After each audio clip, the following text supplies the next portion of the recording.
అనంతపురం జిల్లా తాడిపత్రిలో ఉద్రిక్త పరిస్థితులు నెలకొన్నాయి. ప్రస్తుతం వైఎస్ఆర్ కాంగ్రెస్ పార్టీ తరపున పోటీ చేసి ఓడిపోయినటువంటి కేతిరెడ్డి పెద్దారెడ్డి ఎన్నికల సమయంలో జరిగినటువంటి ఘర్షణలు అల్లర్లకు సంబంధించి ఆయన తన అనుచరులతో అప్పట్లో లొంగిపోయినటువంటి విషయం అందరికీ తెలిసిందే. అయితే 2 నెలల నుంచి ఆయన తాడిపత్రిలో లేరు. సో ఇప్పుడు ఆయనకు బెయిల్ వచ్చినటువంటి నేపథ్యంలో షూరిటీలు సమర్పించడానికి ఆయన తాడిపత్రి రావాల్సింది. అయితే జేసీ ప్రభాకర్ రెడ్డి నిన్న తాడిపత్రిలో పెద్దారెడ్డి అడుగు పెడితే పంచెలూడదీసి కొడతాము అంటూ ఆయన వ్యాఖ్యలు చేయటం, అనంతపురం జిల్లా నుంచే ఆయన బహిష్కరించాలని చెప్పి చేసినటువంటి వ్యాఖ్యల నేపథ్యంలో ఒక్కసారిగా తాడిపత్రిలో వాతావరణం హీట్ ఎక్కింది.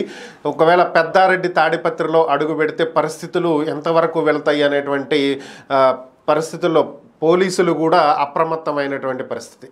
అయితే తన బెయిల్కి సంబంధించి షూరిటీలు సమర్పించడానికి పెద్దారెడ్డి తాడిపత్రి రావాల్సి వచ్చింది.